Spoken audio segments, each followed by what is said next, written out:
What are the main ways crypto content creators tended to make money, and what are maybe some of the are there some ethical concerns behind some of them? So because It's like most such a loaded question. Like, it's we all know what I'm about to talk about.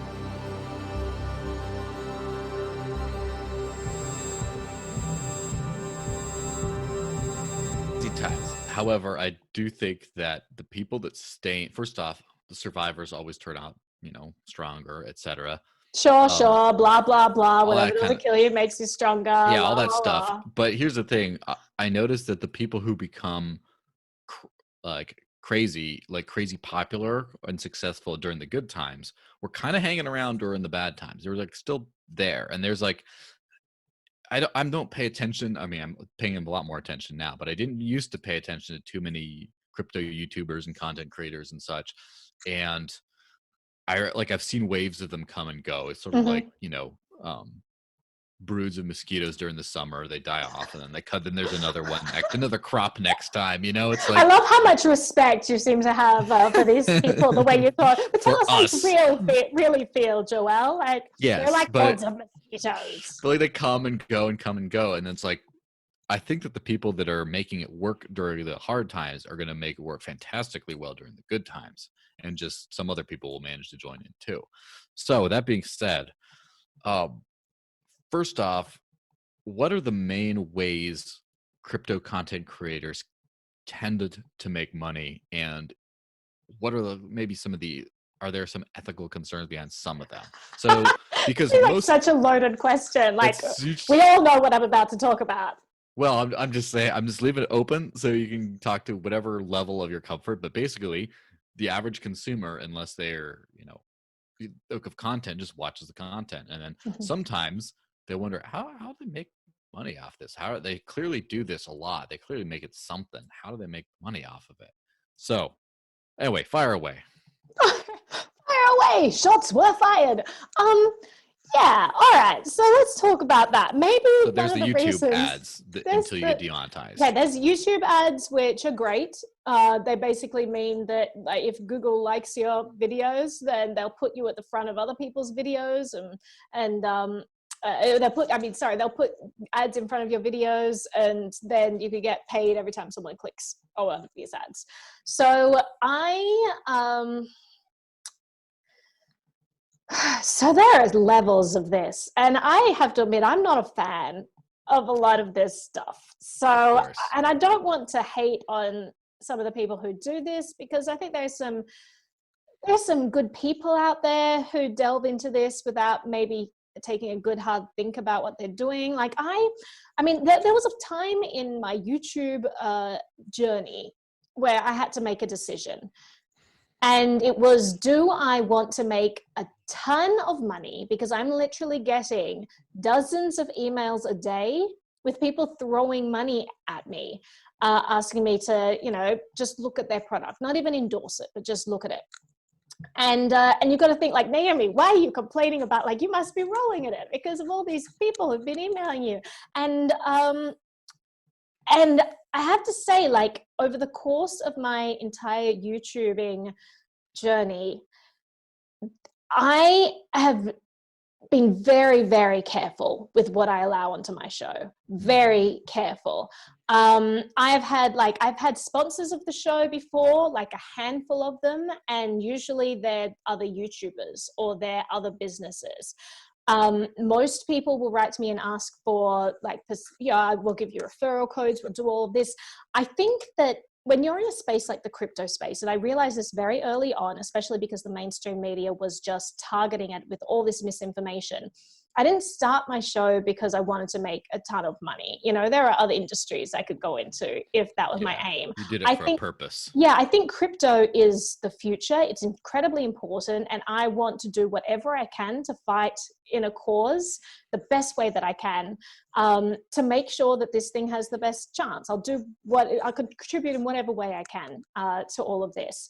And so that means being very careful with misinformation, and it is difficult. I had this conversation with someone who's high up in a very well-known crypto news platform, And they were saying, like, you know, you get to a point where you grow so large that it's very hard for you to vet information before you put it out. And you have people sending you press releases every day saying, hey, we're relaunching this, la, la, la. You know, do you take this spoon-fed information and put it out to the masses? Or do you say, okay, there's always an opportunity cost. I'm going to say no to 10 articles, just focus on one, but do in-depth reporting and actually look into it. So the people on my show, I'm just very careful that I've looked into it, that I know what all of this is about, that I'm not just willy-nilly promoting things. Because as you said, you know, there are ways that people make money in this industry. And it is because, especially because in America, there's such tight controls on advertising for certain crypto projects. And there are also tight controls on Google advertisements for anything crypto related. YouTube shut down crypto advertisements. So if you're a channel that has a lot of views, to get on that channel is a way for a product to get a lot of eyeballs, and perhaps eyeballs that would be otherwise illegal because they can't actually pay for advertising for certain audiences. So there are a lot of people who leverage this and who would pay content creators to look at their product. And I just think you have to take a step back and make sure that you understand why you're promoting this. Is it because they offered you $300 for an episode or $1,000 or whatever? Or is it because you think that this is important to your viewers to see? I think a lot of people chose the easy route there, and you have a lot of buzz around things that were just really shit. And so I have a lot of appreciation for the people out there who are looking into projects carefully and who are careful with the information that they feed to their audiences, because a lot of these referral codes, you know, and it's a hard thing because YouTubers make all their money through advertising and referral codes. If you're a content creator, if you're an influencer, everything is a referral code.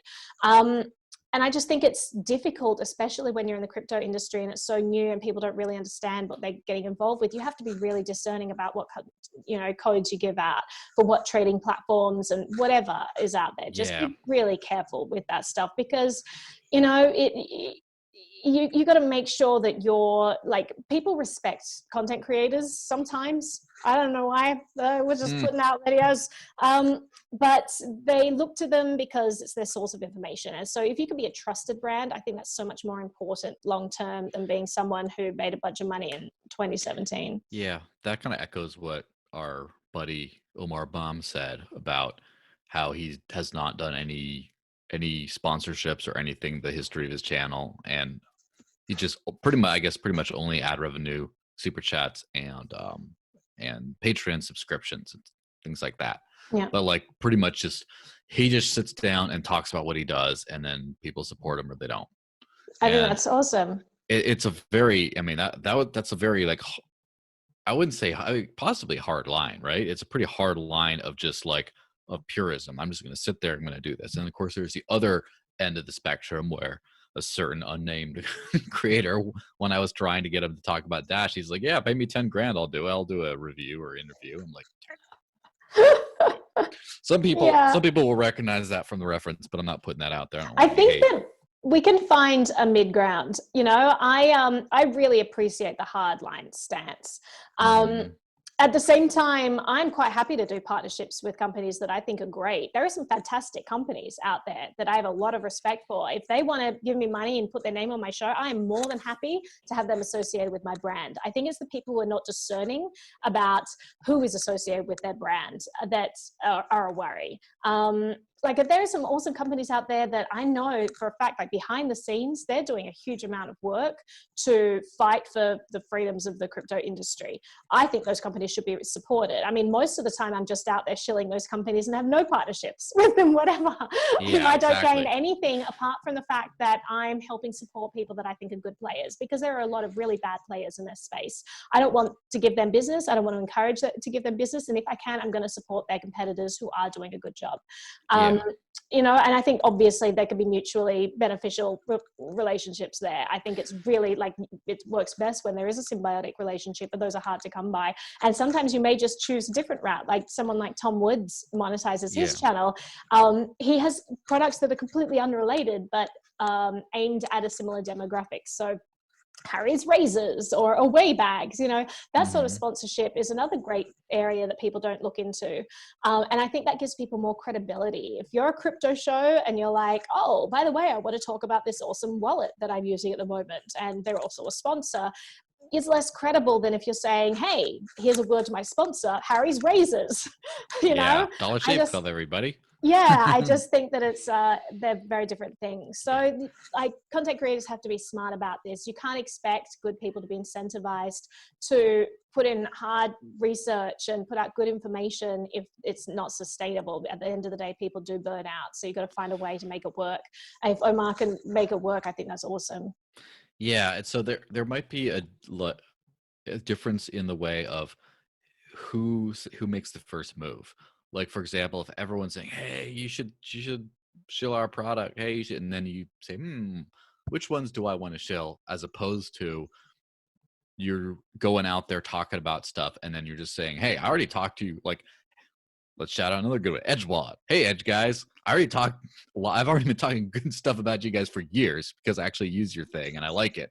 Do you want to throw me a little something? I'll still talk to you about it if you even if you don't, but Yeah. whatever, something like that. Or it's like every time you put links to refer stuff, you just say, I wonder if there's a referral code behind that I could possibly get a little sign up bonus every time someone clicks on a link that would still be there if I didn't have a referral code. It's so funny the You way know? people view that though, because it's like they expect that YouTubers should put stuff out for free and that profit is bad and that there Hmm. can't be a symbiotic relationship and you can't actually believe in something if you're being paid. Because I remember I was always like, I understood that that perception very well. And I was always very hesitant to ever put up referral codes to anything. And about a year Yeah. ago, my sister was like, Naomi, you need to find a way to monetize your channel. It's great that it's growing and it's really popular and all of this, but you just got to find a way to make that your focus and your income. Whereas I was kind of subsidizing my channel by doing these other things, which is my,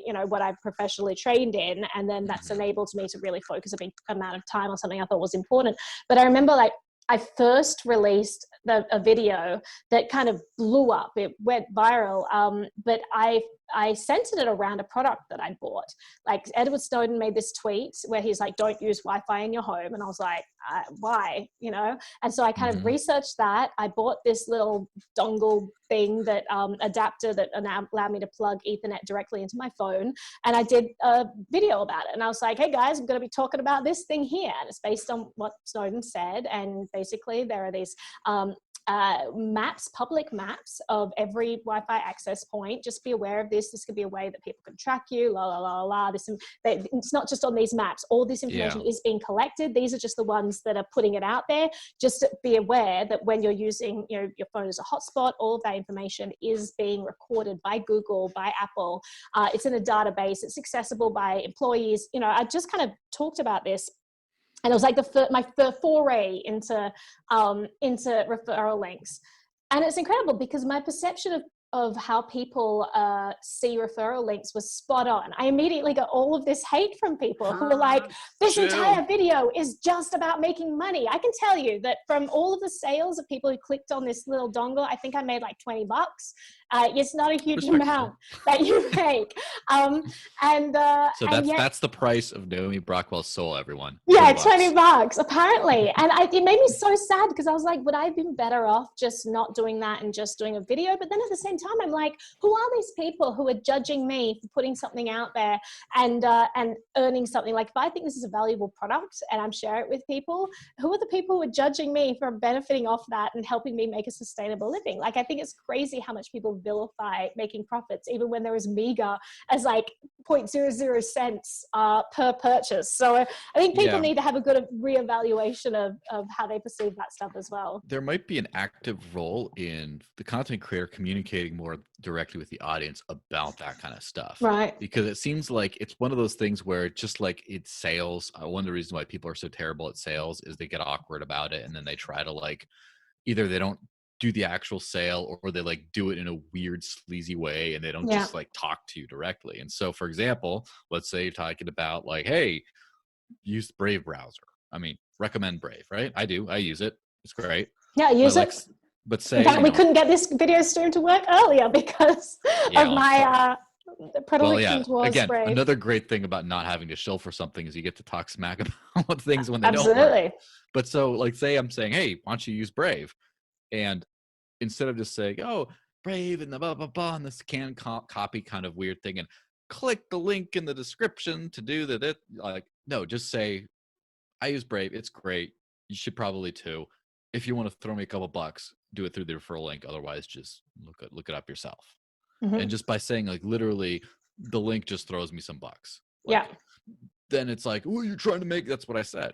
Or here's one thing that I've heard some people do to a certain extent, which I can't remember who, so don't quote me on that, but is the whole, if you're doing it by subscription, like a Patreon subscriber type thing, where you're just saying, like, look, if you want me to do this more than like once a month or every other week, then just I need at least this many subscribers. Otherwise, I just can't afford to be like spending all my life working for free. So if you want this to happen more than once every month or like twice a month or whatever, just, show me with your money and then See, I'll do it. And you honestly, just I'm talk so about it. bad at that. I'm so Yeah. bad at that. So that's been my primary downfall as well, because I know what my expectations of myself are really well, and I have a real hard time fudging those. So if I were to say something like, well, if you want me to make more than one video a month, I know that I'm going to make more than one video a month regardless. And I'm going to Yeah. find a way to do that. And if I have to, I take on a fourth job to subsidize it. That's just what's going to Yeah. happen, because it's so important to me that I keep making this stuff. But what that means is that I don't have this real hard sell line where I'm like, guys, I can't keep this going unless you support me. It's like, you know what? I can. It's just going to mean a whole lot less sleep and a whole lot more Yeah. stress. But you just make it work. And I think that's been a hard part. Like my subscribers have gone up, but now I rely more than ever on ad revenue, because Yeah. Which is subscribers not have going not. away. Yeah, subscribers have not gone up into like monetary subscribers. I actually just launched a membership program on my website. So if you're watching this, here's a pitch for you. Let's go right into it. I literally just set it up in the last couple of days.